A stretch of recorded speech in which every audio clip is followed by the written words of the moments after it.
Hey guys, welcome into another 164 custom diecast video. My name is Doug Mount, and first off I wanted to give a shout out and thanks to Eric Estep. I built that Jeremy Clements car for him and wasn't really expecting him to show it on his channel the other day, but he did, and so that was kind of cool. Appreciate him and what he stands for, and of course as a fellow Matt Kenseth fan, it's always good to be a blessing to one another.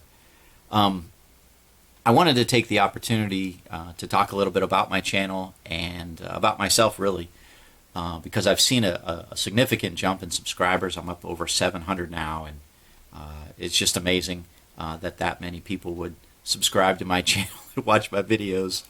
Because I just have a little humble, small scale toy shop that I work on here in making custom NASCAR diecasts, 1/64 scale. So it's kind of fun. But I figured I'd take the opportunity to talk a little bit about myself and about the channel. So I got into custom diecast making back in 2010. As I said, I'm a Matt Kenseth fan, even though he's retired. I still enjoy making his cars and customs, and I've got a few Matt Kenseth fans out there that follow my channel. But in 2009, he was sponsored by DeWalt, for many years. I think it was over 10 years. And then in 2010, with Roush Racing, he got Crown Royal as a sponsor. And Crown Royal, as a hard liquor, was not going to be permitted to produce 1/64 scale diecast. Right? You can buy the 124s, but not the small 1/64s as Crown Royal. So as a 1/64 collector of Matt Kenseth cars, I was like, oh man, now what am I going to do? I can't get them. So I was just thinking of, not collecting, stop collecting. And then I did have an eBay account, and I had, bought and sold a couple things off of eBay and started looking at Matt Kenseth custom diecasts that were for sale on eBay, and saw some Crown Royal ones, and I bought a few of them, pretty expensive ones actually. And when I got them, they weren't really as detailed as I'd like. And as a person with an electrical engineering degree, and then in 2012 I got a master's in systems engineering with the Naval Postgraduate School, I'm kind of a stickler for detail. And so I have a lot of interest in, if I'm going to collect something, if I'm going to put value into something, I'm gonna want to put a lot of work into it. I'm gonna want it to be the best that it can possibly be. And also, as a Christian, God wants us to excel and to give our best and to do our best in everything that we do, put our whole heart into things. So I started dabbling with making my own, and over time I got pretty good at it, and I realized that, hey, well, maybe as I make cars for my collection, maybe other people would like to have a good car in their collection. And so over the last 12 years, I've kind of refined my processes, so to say, with making the cars, and started this channel a few years ago and came up with a slogan that I'm in the constant pursuit of the perfect 1/64 custom diecast, all to the glory of God. I want to be a blessing to collectors and followers of or people that buy my cars, whether you're young or old, and to try to make that high quality custom for your collection or just for your interest. And of course, I make the cars that don't get made by Lionel. Those paint schemes that you can't buy, you can't find anywhere in the stores or online, they have to be custom made. And so I try to show you guys what I'm working on and how I do things. I am all about encouraging you guys to embark in this hobby and to, look into making your own. And I get my decals from Pato's place in Australia. I think those are the best decals, but you can get them anywhere.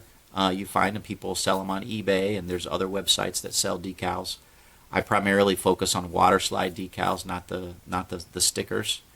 But really, it's entirely up to people, whatever they want to do, however they want to make their cars. I just kind of show you how I do them and what I'm working on, and I think it's kind of cool.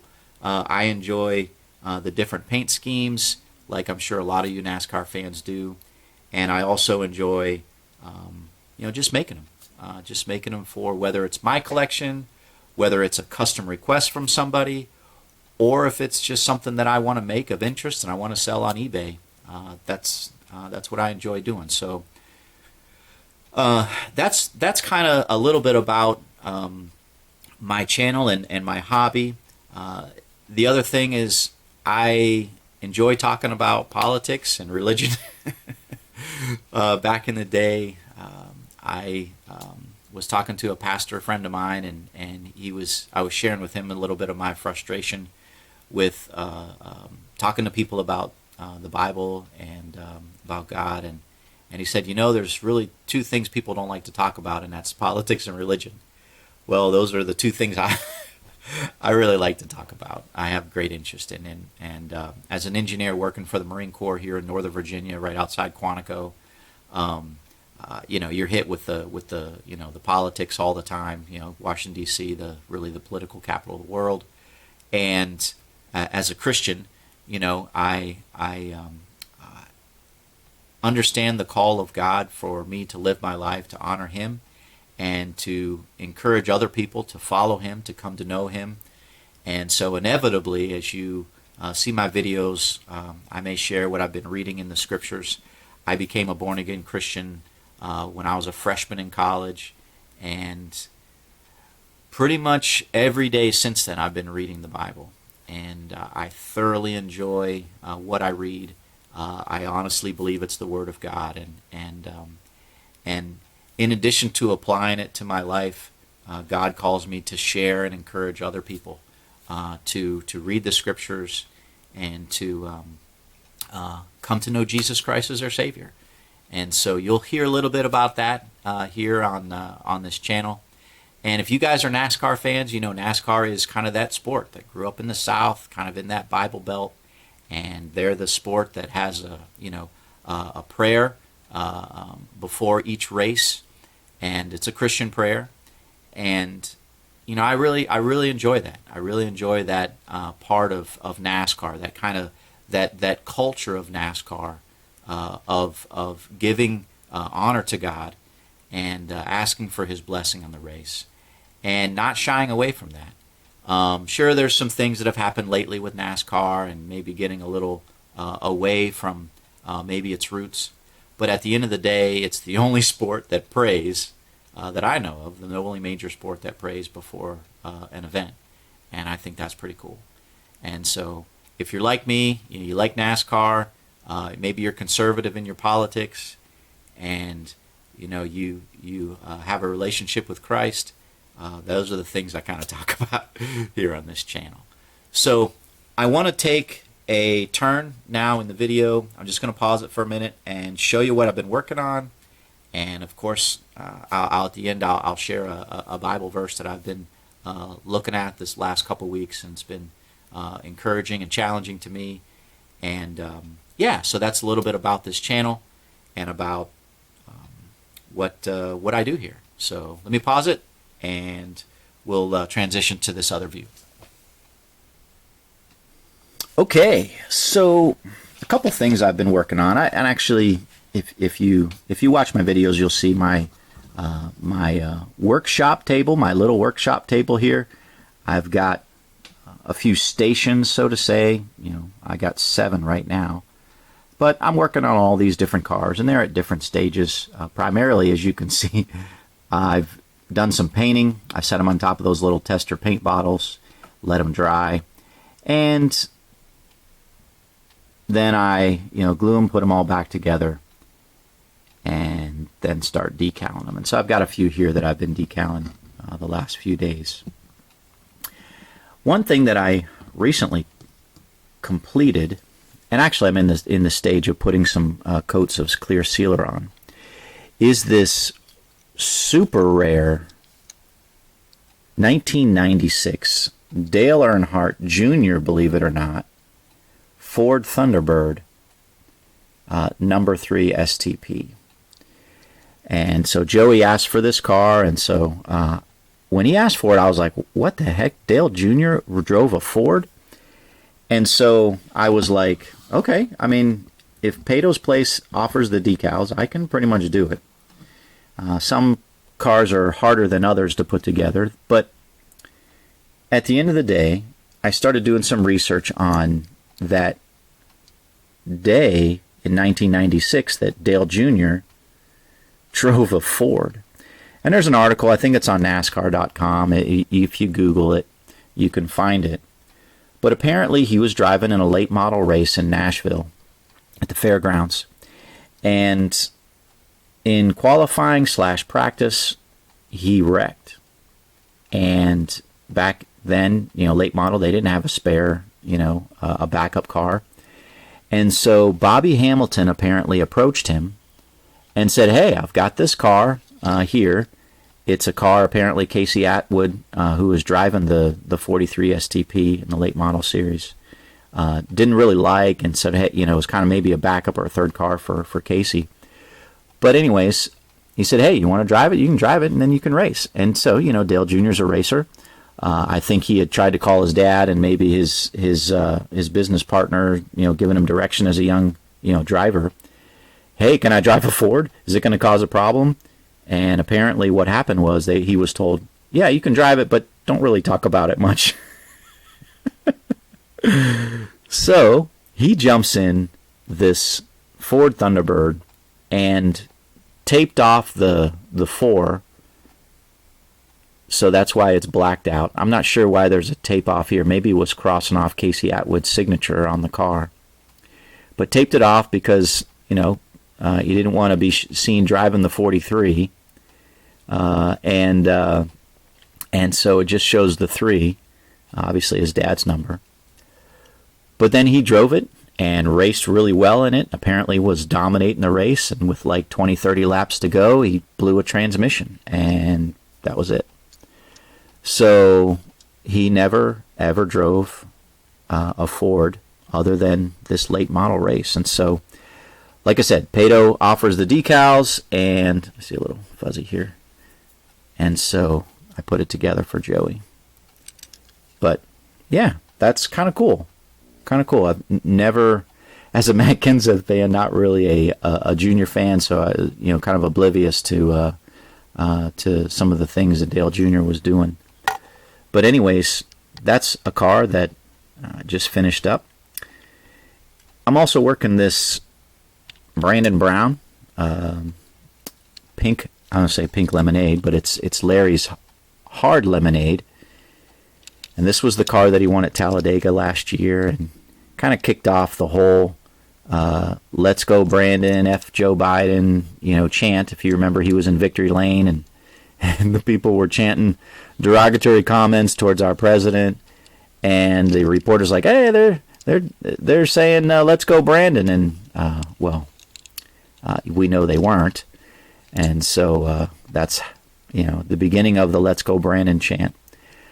I've done a few Let's Go Brandon cars, and now I'm off to making some cars that actually Brandon Brown drove on the track, and figured I'd start with this one that he won the race in. His only race win that I know of at this time. The problem with this is it is a difficult paint scheme to make, because even though I have had the black background color removed from the decal set, I've got And this is relatively nice on the sides. It's relatively easy. You trim out the decals, like you can see here. You cut them out, and you wet them and put them on. And some of these have to be kind of pressed and molded into place.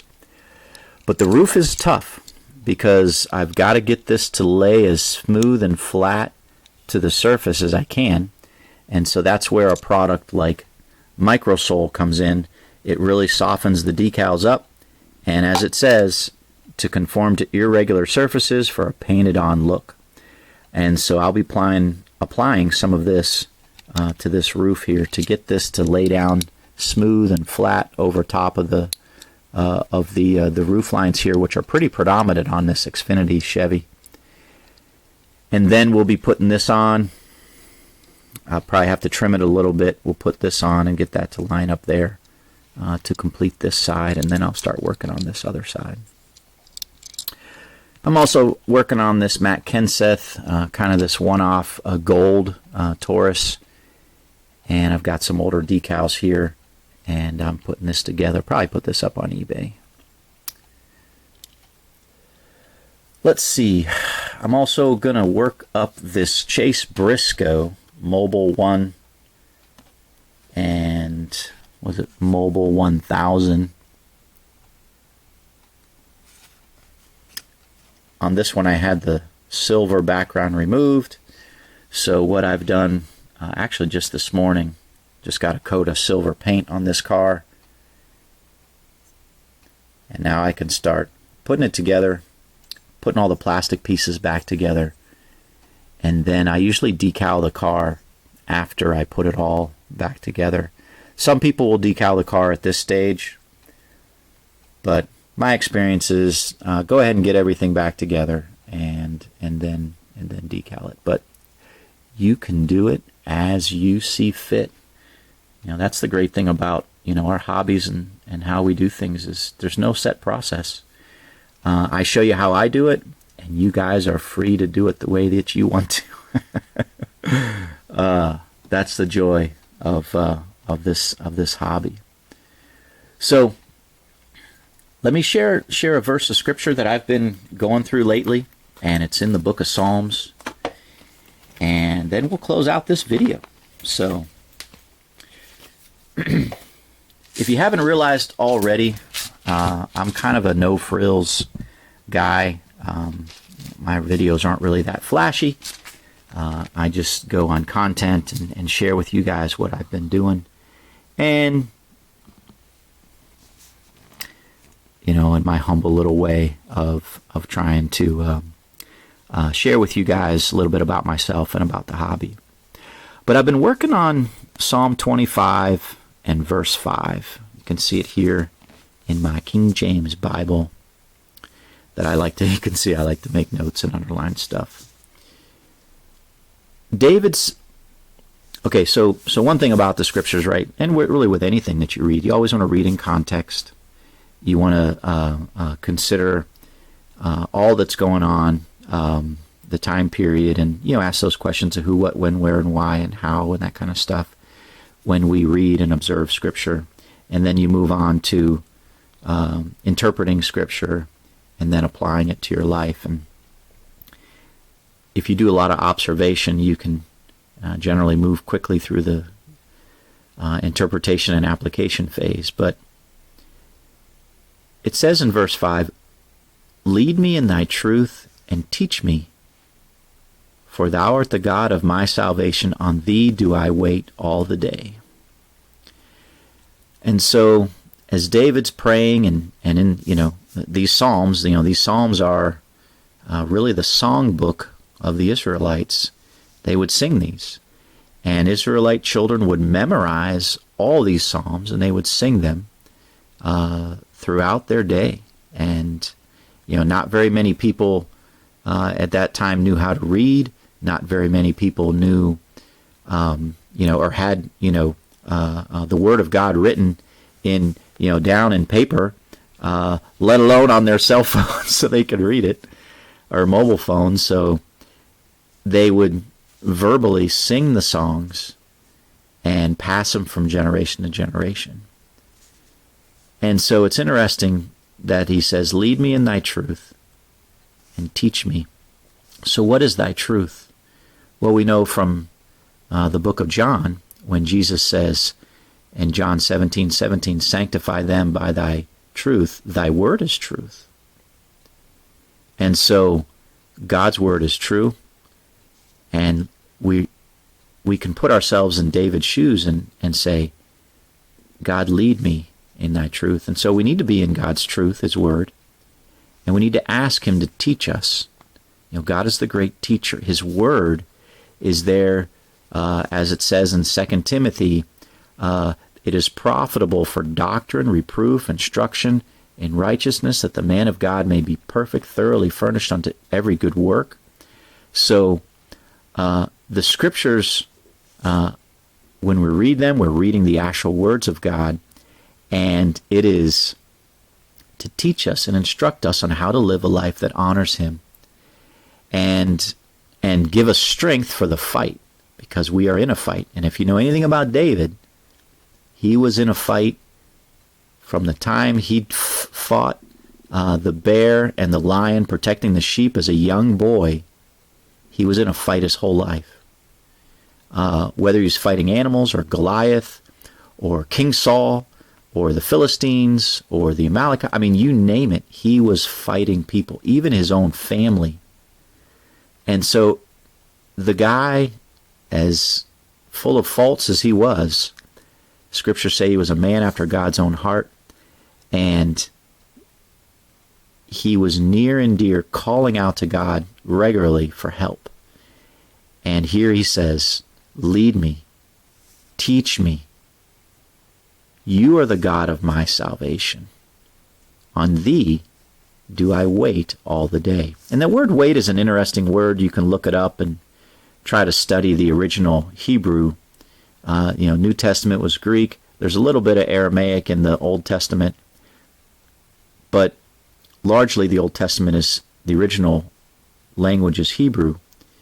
The word wait kind of means like together or bound together, and it's an interesting word, but there's an expectation in the waiting. It's kind of weird. It's almost like when like a lion or a tiger waits on its prey. Like it's constantly, if you ever watch like a cat or a tiger, it sits in the grass and it kind of just stares and waits on its prey to get into that perfect place, that perfect time. And he is so patient in waiting. And then at the appropriate time, he leaps on it. And it's kind of that waiting, that expectation, that intense waiting that we're supposed to have all the day for God. And it's not that we sit back and we wait and we do nothing and we wait for God to act and change our lives or whatever. We know in the New Testament, God says to work out your own salvation with fear and trembling, for it is God that works in you, both to will and to do of his good pleasure. So we work and we are active in doing things, but at the same time our spirits are waiting on the Lord. We're trusting in him. We're asking him to lead us and teach us. And yeah, so I've been challenged by this verse. I pray it's a challenge for you, and that God would bless you as you consider his word and think about how we are to humble ourselves, right? It's a humbling thing to ask somebody to lead us. It's a very humbling thing when we truly say, teach us. And as a ripe old man in his 50s, I still want God to teach me. I don't know everything, and I want to know what his will is for my life. I want him to bless me and fill me with his Spirit. I want to live a life that honors him, and I want to escape the pitfalls of this world. And so I want him to teach me. And yes, I want to wait on him all the day and look forward to what he's going to do and how he's going to move in my life and bless me and maybe challenge me with something even this very day. So hope that's a challenge to you. Appreciate you guys, and hope you have a blessed time, a blessed day, and we will talk to you in our next video. God bless.